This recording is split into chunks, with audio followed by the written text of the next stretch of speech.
My husband took his affair partner to our honeymoon spot. So I took revenge, he'll never forget. I always thought our honeymoon spot was sacred. It was this quiet beach town in Maine, quaint cottages, cobblestone streets, little seafood shacks. My husband, Eric, and I went there after our wedding. It wasn't just a location, it was ours. Every anniversary, we said we'd return. And we did. Until this year.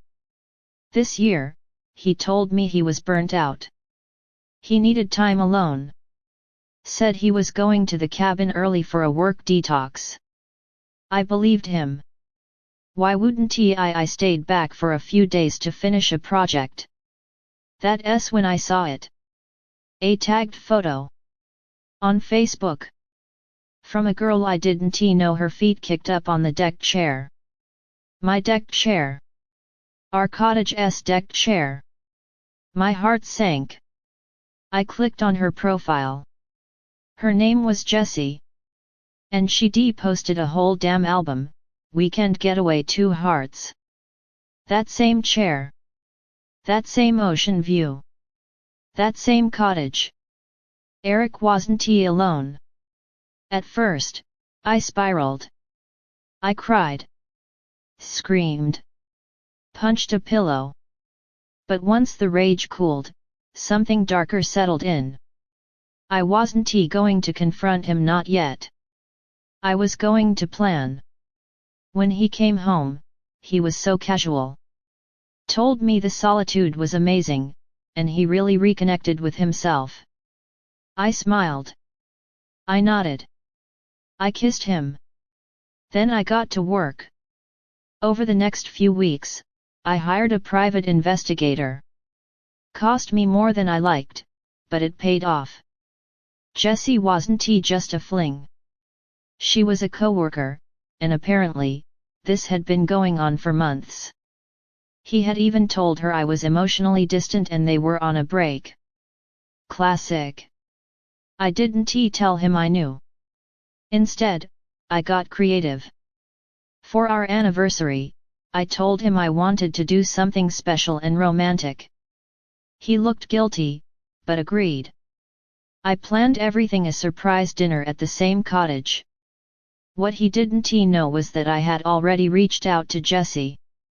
Using a burner account and a little manipulation, I told her Eric wanted to surprise her there and to show up on the same weekend. And she did. The moment was cinematic.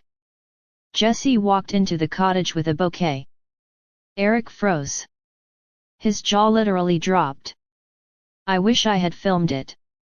I stepped out from the kitchen in a silk dress and said, "So, are we doing a group dinner, or should I let you two catch up?" Jessie was confused. Then furious. Then stormed out. Eric tried to explain. I didn't let him. I handed him divorce papers right there. I had already moved half our joint assets into a new account with legal support, of course. Thanks to the PI's documentation, the prenup's adultery clause kicked in. He lost everything. And the cherry on top, I bought out his share of the cottage. My name is the only one on the deed now. Last weekend, I went there alone. Watched the sun rise over the water with a glass of wine in my hand. The same chair. Same view. Same peace. Just better company, me, myself, and I. Large red circle. Story 2, caught my fiancé at a hotel, but the truth was way worse than cheating. I never thought I'd be the person to catch their fiancé cheating. It just seemed like something that happened to other people. But here I was, standing outside a hotel room, phone in hand, heart pounding so hard I thought it might explode. I'd been suspicious for weeks. Little things didn't add up: missed calls, late nights, strange smells on his shirt.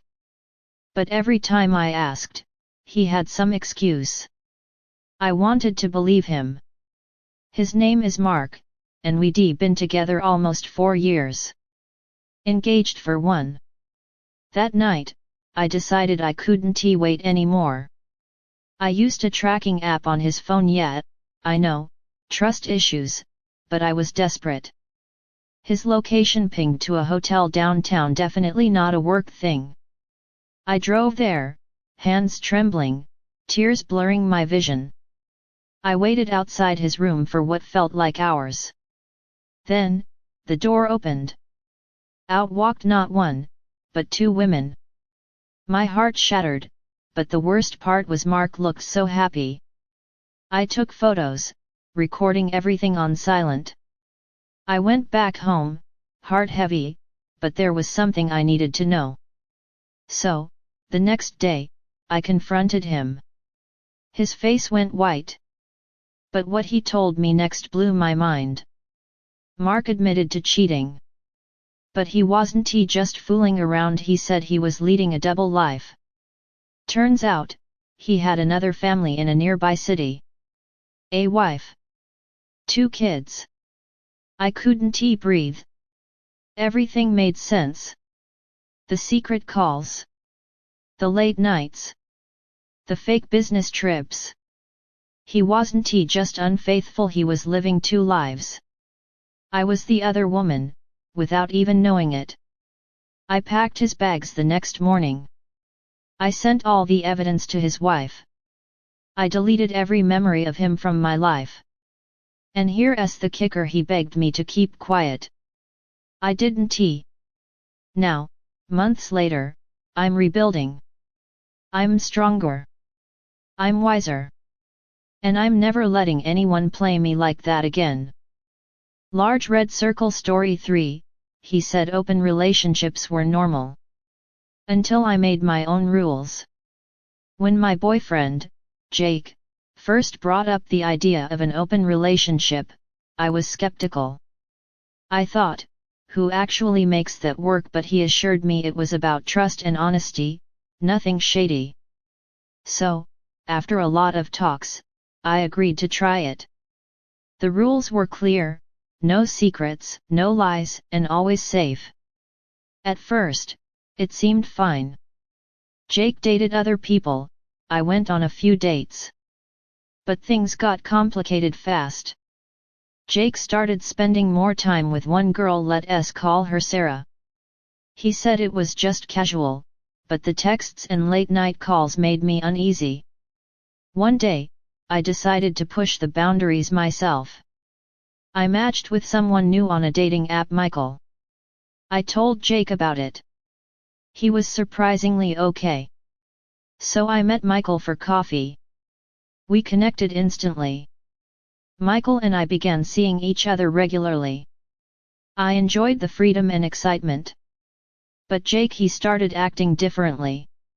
One evening, Jake got mad when I wanted to spend a weekend with Michael.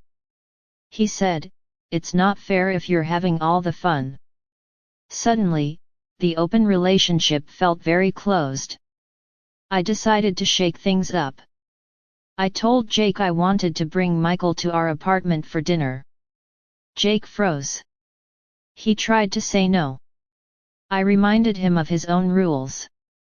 The night of the dinner, I could see Jake was uncomfortable. Michael was charming, and we all had a good time. Afterward, Jake confessed he was jealous. But more than that, he was afraid of losing me.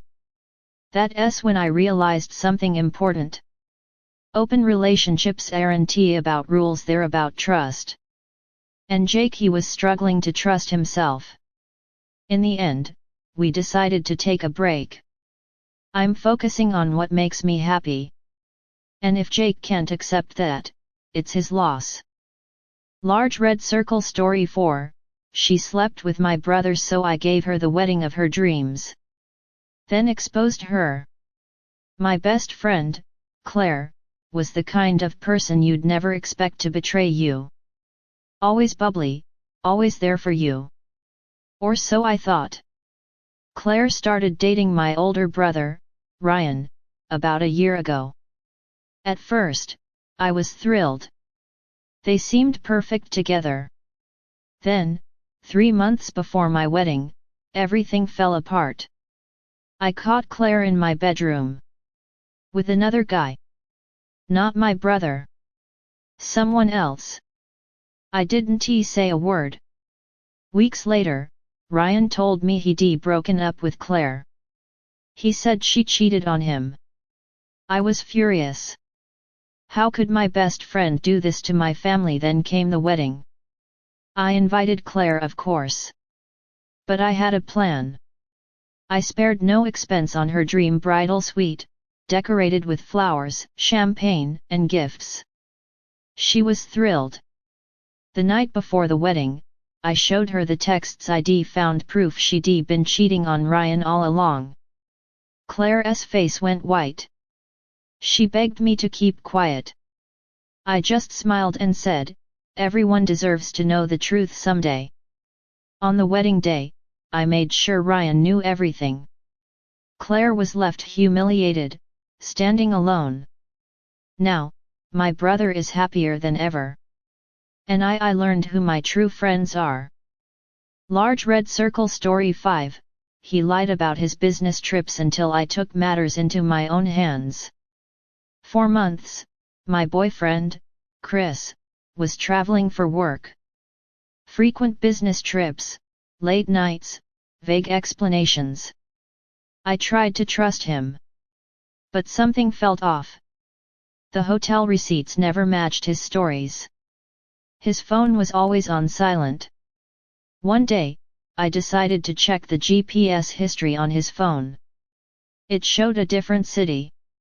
One I'd never heard him mention. I booked a flight without telling him. When I arrived, I checked into a nearby hotel. The next morning, I followed him. Chris wasn't at a business meeting. He was at a cozy Airbnb, with another woman. They looked comfortable, intimate. I snapped photos. When I confronted him, he confessed. But then begged me for forgiveness. I told him forgiveness wasn't in the budget. I cut ties.